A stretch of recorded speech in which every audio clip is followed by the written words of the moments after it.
Hello everyone, and today at Safety Detective we are going to be looking at the F-Prot antivirus software. We will start with an overview of their site, then installation instructions and a tutorial of how to use the software. Next, we will test the software's performance and ability to identify viruses, and finally we will test their customer support response time and quality. Alright, so to start on their website, personally I find it to be quite dated and boring looking, especially with all the white elements all around the sides here. So let's just go ahead and start with this first page, Home Antivirus. So you can see there's F-Prot antivirus for Windows home use, and it has a list of the features here.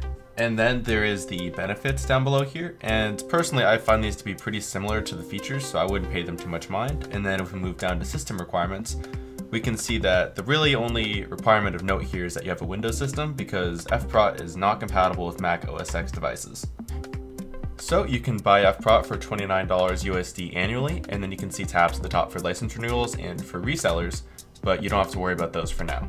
Alright, now let's go ahead and take a step back to the home page and we can move ahead with the download. Alright, now that we're back on the home page, we can go ahead and click downloads, because you can get a 30-day trial version, which is what we're going to be doing today. And then you can also get a different version for if you're using this for corporate use. But today, as I said, we're just going to do the home user download free trial. And then as you can see, it's downloading in the bottom left here, it's done. So we're gonna go ahead and click install. Alright, so next it's going to give you a prompt recommending that you close all Windows programs before proceeding. But given that I have many programs running, I'm just gonna go ahead and ignore this and move on. So there's the user agreement, which we're gonna go ahead and accept, next. And then it'll ask you about if you want a desktop shortcut or a start menu shortcut, which I'm going to keep. Alright, so this is the point where if you purchased F-Prot for $29 annually, you would input your subscription key, except we did not do that. So we're going to get the trial subscription key here and fill out our name and email, and then click next. We're gonna go ahead and finish.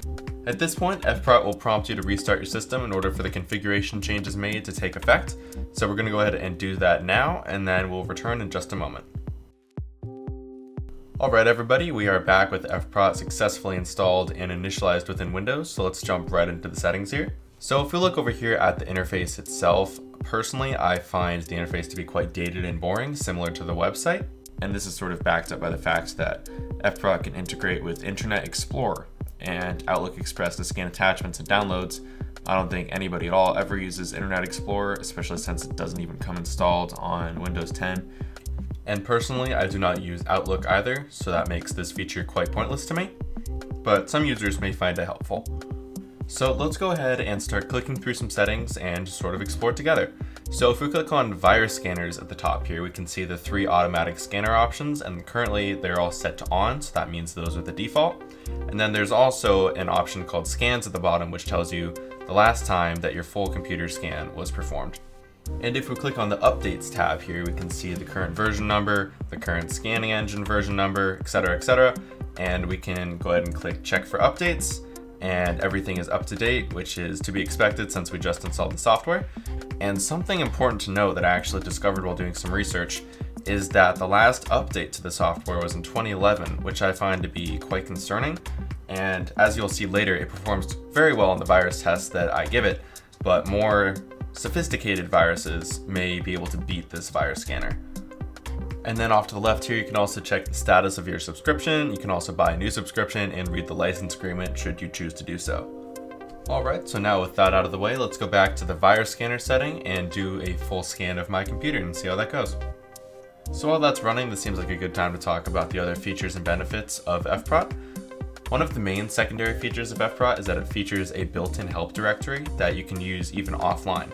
So if you don't have access to the internet to troubleshoot a problem, you can just consult the offline directory and it should have the answer to your question. Alright, so the scan finally finished. It took a very long time. To be precise, it took 3 hours, 45 minutes, and 34 seconds. But I expect that is largely attributed to the fact that I have about 10 to 15 terabytes of files, which is significantly more than the average user, so I'm guessing that your time may vary, but I expect it'll be significantly lower than mine. So in this tab, you can see the levels of protection as well as the reaction policy if a virus should be found, but there's not much to see here, so we're going to go ahead and move on to the next tab of Internet and Email. Once again, not too much of importance here unless you use Outlook, which I don't, so we're going to go ahead and move on to the manual scan option. And on this page, you can scan select devices or select drives rather than the entire computer. Personally, I recommend scanning the entire computer, at least for your first scan, just so you can make sure that everything is secure. But moving forward, maybe you can only scan your download drive or something similar to that. And on this next page, you can see the status of the current scan or the most recent scan in our case. So you can see the duration here, the scanned files, and the infected objects, disinfected objects, and quarantine files. In this case, all of them were 0, but once again, your mileage may vary.